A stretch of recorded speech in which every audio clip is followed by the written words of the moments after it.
वंदे यमुना सामाजिक शैक्षणिक संस्था आयोजित पद्मश्री तसेच महाराष्ट्र भूषण या पदवीने सन्मानित केलेले ज्येष्ठ अभिनेते अशोकजी सराफ यांचा नागरी सत्कार। या प्रसंगी उपस्थित ज्यांनी केंद्रीय मंत्रीपद भूषवलं, महाराष्ट्राचं मुख्यमंत्रीपद भूषवलं आणि राज्यपाल म्हणून ज्यांनी आपला कारभार सुद्धा बघितला केला ते ह्या राज्याचे सुपुत्र सुशीलकुमारजी शिंदे साहेब, राष्ट्रवादी काँग्रेसचे महाराष्ट्र प्रदेशचे अध्यक्ष आणि रायगड जिल्ह्याचे खासदार श्री सुनीलजी तटकरे, ज्यांना रायगड जिल्ह्यामध्ये सन्मानित सगळ्याच पक्षाकडून केले जाते ते माजी खासदार रामशेठ ठाकूर, अशोकजी सराफांच्या धर्मपत्नी ज्येष्ठ अभिनेत्री श्रीमती निवेदिता सराफ, मागाशी सुनील तटकरे साहेबांनी उल्लेख केला ते सगळ्या पक्षाचे जिल्हा प्रमुख बमनशेठ पाटील, जय म्हात्रे साहेब, श्रीमती शुभांगीजी गरत आणि या कार्यक्रमाचे आयोजक महेंद्र गत, उपस्थित सर्व बंधू भगिनी आणि पत्रकार मित्रांनो, सुनीलजी तटकरे यांनी सांगितलं की गेल्या 60 वर्षामध्ये या महाराष्ट्राच्या जनतेची नाट्य क्षेत्रातल्या कलाकारांच्या माध्यमातून झालेली एक समाधानाची बाब, चित्रपट सृष्टी आणि विविध प्रकारच्या सिरियल या सर्वांना पुरून उरलेला कलाकार कोण असेल ते त्याचं नाव आहे अशोक सराफ। तटकरे साहेबांनी मगाशी सांगितलं की सुशीलकुमार शिंदे साहेबांच्या पलीकडच्या पिढीनं सुद्धा अशोक सराफांचे तारुण्यातले असलेले पिक्चर बघितले। आता तर त्या मॅक्झिमम सिरियलमध्ये त्याचा जास्त वेळ जातो, परंतु महाराष्ट्राच्या चित्रपट सृष्टी म्हणा, नाट्यसृष्टी म्हणा, यामध्ये कुठलाही ज्युनियर आणि सिनियर कलाकार असा एकही नाही की ज्याच्या मनामध्ये अशोक सराफांच्या विषयी आपुलकीचा भाव नाही। या माणसाने सगळ्यांवर प्रेम केलं, सगळ्यांना मार्गदर्शन केलं। ज्या वेळेला अनेक ठिकाणी कार्यक्रम होतात त्यावेळेला ज्युनियर असलेल्या कलाकारांच्या माध्यमातून जे अभिनेते आहेत त्यांच्या माध्यमातून ज्यावेळेला अशोकजी सराफांच्या विषयी गौरवाचे उद्गार काढले जातात, आपलेपणाचे त्या ठिकाणी विचार मांडले जातात, त्यावेळेला या माणसाचं मोठेपण आपल्या सगळ्यांच्या लक्षात येतं। खरं म्हणजे हे व्यासपीठ अल्पार्टी व्यासपीठ झालेले। सुनीलजी तटकरेंनी सांगितलेली गोष्ट खरी आहे की महेंद्र गरत हा नुसता काय म्हणजे राजकीय किंवा कामगार नेता नाही, हा अष्टपैलू व्यक्तिमत्व आहे। महेंद्र गरत म्हणजे सगळ्यांना एकत्र आणण्याचं सामर्थ्य त्याच्यामध्ये आणि आपलेपणातून, त्याच्या पाठीमागे कसलाही त्याचा स्वार्थ नाही। सगळ्यांनी एकत्र यावं, आपल्या जीवनातल्या काही क्षण एकमेकाच्या साठी व्यतीत करावेत आणि चांगल्या आठवणीच्या साठा तिथे निर्माण करावा, अशाच विचारसरणीचा असलेला महेंद्र जरी ते काँग्रेसमध्ये असला तरी सुद्धा तो महेंद्र काँग्रेसवाला आहे असं कधी मला तरी नाही वाटत। तटकरे साहेब तुमचं काय मत आहे? रामशेठला तर अजिबात वाटत नाही, कारण रामशेठ आणि महेंद्र गरत हे दोन्ही एकाच बैलगाडीची दोन चाकात असं मी तरी बघतो, पण महेंद्र गरत नेहमी रामशेठचा मोठ्या भावासारखा सन्मान करतात आणि तो त्याच्यातला विनयी आहे, त्याच्यातला तो एक प्रकारची भावुक त्याच्या जीवनातली वाटचाल आहे। आणि अशा या वातावरणामध्ये सुशीलकुमार शिंदे साहेबांच्या कालखंडात या राज्याची प्रगती झालीच। मगाशी तिथे महेंद्र गरतांच्या घरी बसलो असताना दो हंसो का जोडा बिछड़ो गैरे, त्याला सुशीलकुमार शिंदे आणि विलासराव देशमुख यांचं वर्णन दो हंसच म्हणून करायचं। तटकरे साहेब बरोबर आहे हा, तर त्याच्यातला एक हंस हवेली असं म्हणतात तो निघून गेला, परंतु दिलदार माणसं काय बोलतो मी, विलासराव देशमुखांचं व्यक्तिमत्व हे एक रॉयल, ज्याला आपण उमद व्यक्तिमत्व म्हणतो, अशा प्रकारचं विलासरावांचं जीवन होतं. आणि सुशीलकुमार शिंदे म्हणजे कधी सकाळी बघा, दुपारी बघा, रात्री बघा, सुशीलकुमार शिंदे कधी टेन्शन मध्ये आहेत, त्यांच्या चेहऱ्यावर कधी असा सावट दुःखाची किंवा संकटाची असं कधी वाटतच नाही. आणि अशा प्रकारची सगळी महाराष्ट्रामध्ये ज्याने ज्याने एक जडणघडण केली अशी व्यक्तिमत्व आहेत. सुनील तटकरेजीचं म्हणजे आता आम्ही एकत्र म्हणजे मंत्रिमंडळात सुद्धा काम केलेलं आहे, एका पक्षात सुद्धा काम केलेलं आहे. तुम्ही अंतुले साहेबांची आठवण काढली, तुम्ही विलासरावांची काढली, शरद पवार साहेबांची सुद्धा आठवण काढायला पाहिजे तुम्ही. तुम्ही आता तुम्हाला मी काढून देऊ. शेवटी प्रश्न असा आहे, आपल्या जीवनामध्ये आपल्याला घडवताना ज्यांचा ज्यांचा जाणतेपणे अजाणतेपणे हात लाभला त्या लोकांच्या विषयी कृतज्ञता व्यक्त केलीच पाहिजे. म्हणजे चुकून राहिला असं तुमच्या, म्हणजे तुम्ही जाणून म्हणून मी असं नाही म्हणत तुम्ही डेलिव्हरेटली यू अवॉइडेड हिम, पण चुकून राहिला असेल. परंतु yes, he is also person who try to build you. तुम्ही अंतुले साहेबांचा उल्लेख केला त्यावेळेला म्हणजे लक्षात आलं. कारण एक गोष्ट खरी आहे की राजकारण 24 तास डोक्यात ठेवायचं नसतं.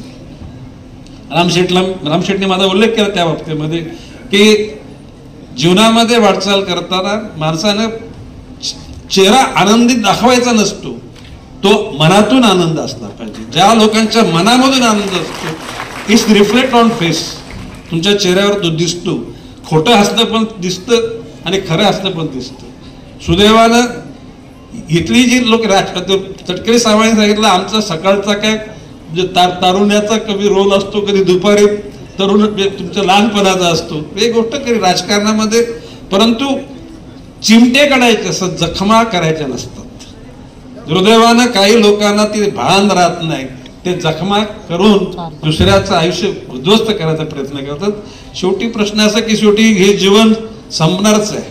मी तर नेहमी आली प्रवचनच करता सगळे भाषण करतो की ज्या लोकांना जीवन समजत नाही आणि जे जीवन जगतात त्यांचं जीवन तुटलेल्या धाग्यापासून पतंगीसारखं असतं. ज्याचं जीवनाचं नियोजन आहे, जो जीवन समजून जीवन जगतो, बालपण, तारुण्य, प्रौढत्व आणि ज्येष्ठत्व 4थ्या टप्प्यानंतर ह्या जीवनाचा सगळ्यांना निरोप घ्यायचा आहे. आता आपल्या वेदशास्त्र पुराणामध्ये असं म्हटलं गेलं की विष्णूने अवतार घेतला रामाचा, कृष्णाचा, भगवान गौतम बुद्धाचा आणि वर्धमान, आणि कलियुग सध्या चालू आहे. आता शेवटी आता कलियुगाचा अंत होऊन परत सुवर्णयुग येणार आहे.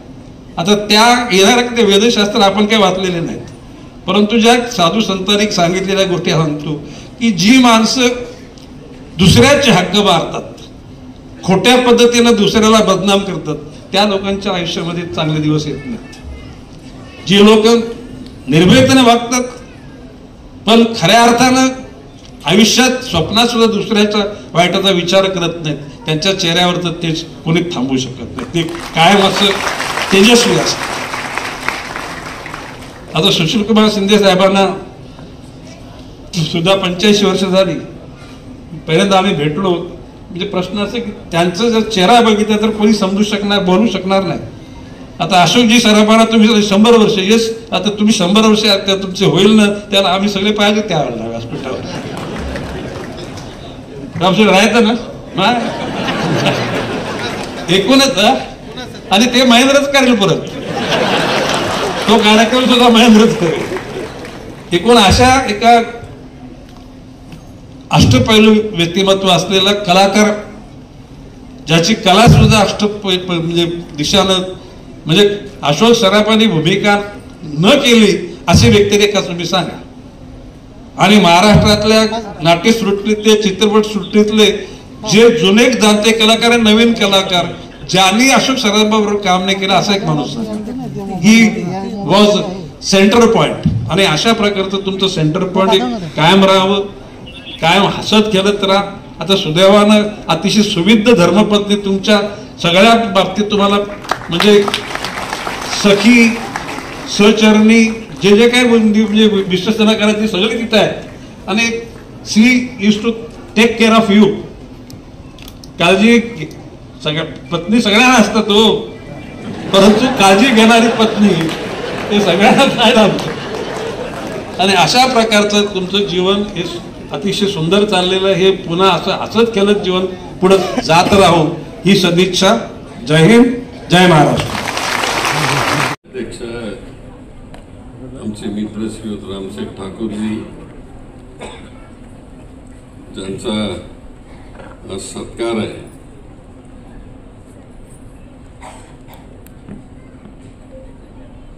ते महाराष्ट्राचे लाडके कलावंत श्रीयुत अशोक सराफजी, सौभाग्यवती निवेदिताताई सराफजी, गणेश नाईक, नामदार गणेश नाईकजी, माझे दुसरे मित्र सुनील तटकरेजी, ज्यांच्या आमंत्रणामुळे मी इथं आलोय, ते श्रीयुत महेंद्र शेठ ठाकूरजी, सौभाग्यवती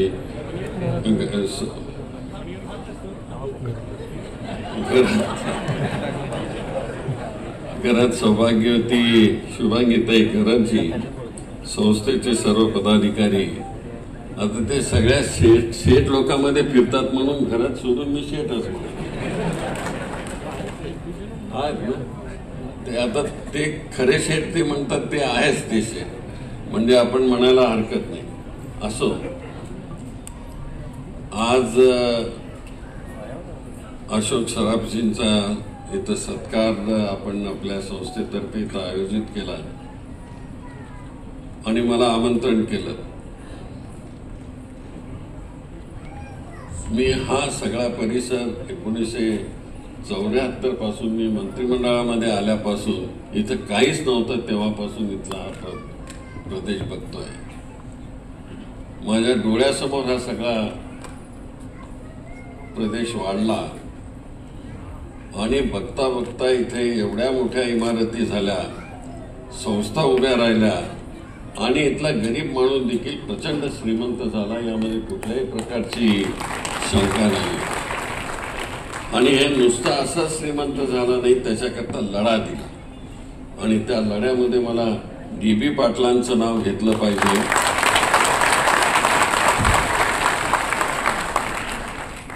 की मी मंत्रिमंडळामध्ये होतो त्यावेळेस आणखी काही दुसरे 2 पाटील होते, तेही लढ्यामध्ये होते, पण सगळ्यात 12.5% वेळेच्या परिस्थिती होती आणि गोळीबार झाला त्यावेळेस दिवा पाटलांच्या सारख्या माणसाने मुख्यमंत्र्यावर देखील आरोप करत त्या ठिकाणी आपला पक्ष लढवला.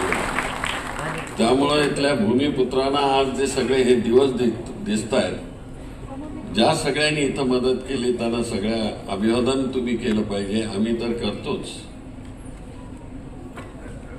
तर अशा ह्या कष्टातून उभी राहिलेल्या भूमिपुत्रांच्या वतीनं आमच्या मामांचा सत्कार होतो.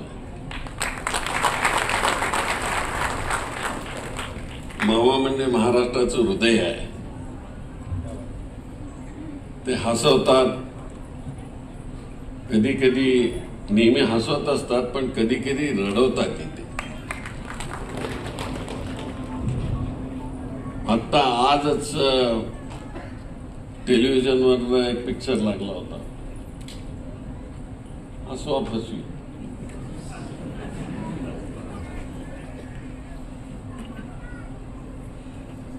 आणि आज त्यांच्याकडे बघितल्यानंतर त्यामध्ये असणारं कॅरेक्टर आणि त्यांचं वय काही फरक वाटत नाही. तुम्ही 75 वर्षाचे झालात असं काहीच वाटत नाही तुमच्याकडे बघून.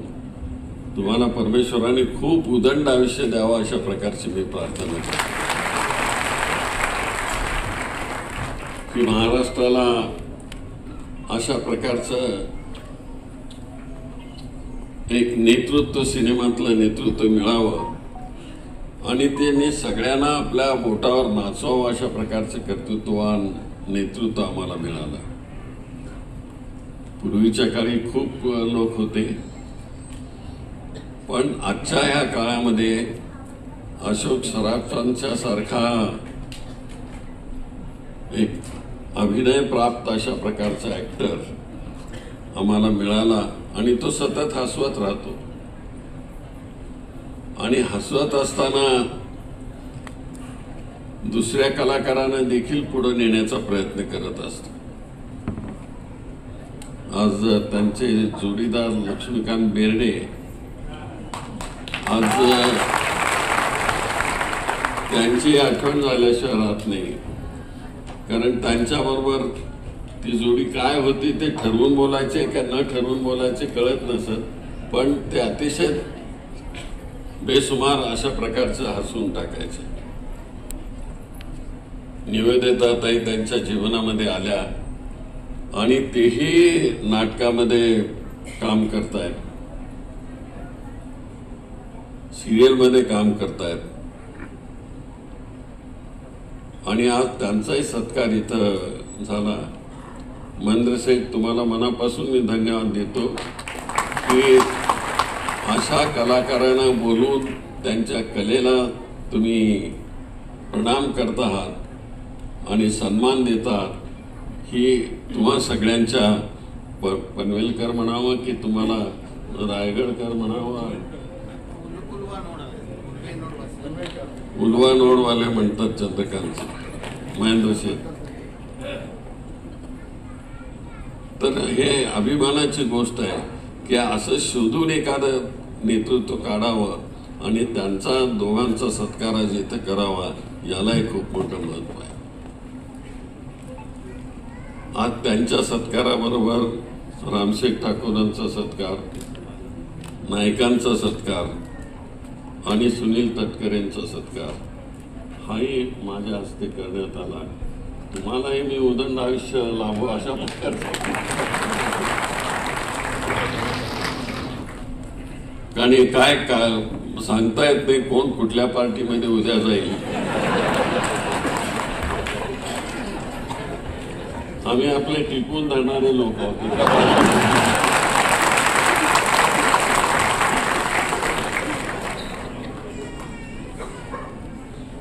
आमच्याही आयुष्यामध्ये वेळ आली पण जमलं नाही ते. पण ठीक आहे, राजकारणामध्ये असंच असलं पाहिजे. मी पॉलिटिकल सायन्सचा स्टुडंट आहे, विद्यार्थी आहे, पण राजकारणामध्ये ज्यांना हे जमलं ते पुढे गेले आणि समाज कल्याणही करत राहिले. आमच्या नाईक साहेबांच्या बाबतीमध्ये तसंच झालेलं आहे. कुठून कुठे उडी मारली आणि ते तयारीत निघाले. पण गडी तयारीच आहे सगळ्याच बाबतीत. तर म्हणूनच सगळे प्रश्न सुटतात. रामशेठ ठाकूर मला आठवतं एक मतानी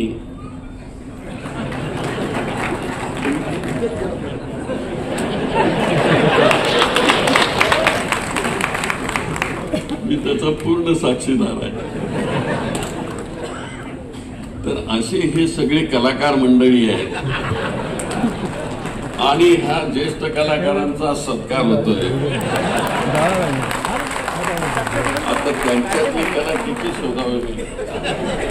सुनील तटकरेने सांगितलं की आम्ही सगळे सुरुवातीला मदत करत होतो तेव्हा रस्त्यावर त्यांचं घर होतं.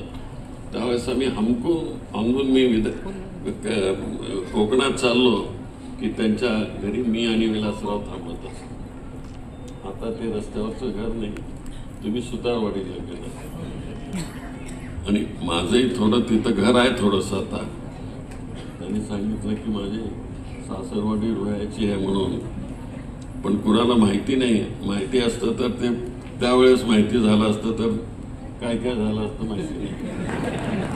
असो, तर आज हे सगळे आमचे नायकांनाही मी बऱ्याच वर्षांनी भेटलो. मी त्यांच्याबरोबर मंत्रिमंडळामध्ये होतो, सुनील बरोबर होतो, त्याच्यानंतर रामशेठ ठाकूर बरोबर मी दिल्लीत होतो.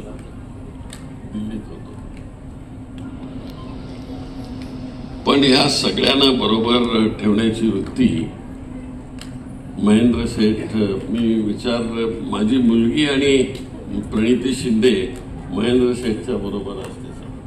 म्हणते पप्पा तुम्ही आज चाललाय, नाही गेला असतं तर चाललं असतं. ती म्हणाली नाही पण जा म्हणाले. महेंद्र शेठ हा चांगला माणूस आहे आणि चांगल्या माणसाच्या कार्यक्रमाला जाणं हे आम्हा सगळ्यांचं राजकीय माणसाचं कर्तव्य असतं. तर महेंद्र शेठ, तुम्ही थोडेसे मागे राहिलेला आहात. त्या ह्या सगळ्यांच्या बरोबर येण्याकरता ह्या सगळ्यांची मदत घेऊन तुम्ही एकदा क्वेश्चन मार्क कर.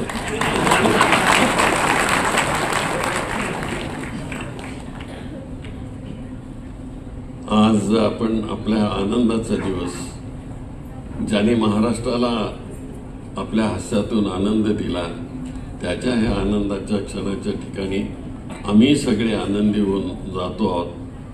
आणि आमच्या मामाला उदंड आयुष्य लाभो, सौभाग्यवतीनं उदंड आयुष्य लाभो, अशा प्रकारची प्रार्थना करतो आणि मी रजा घेतो. जय हिंद, जय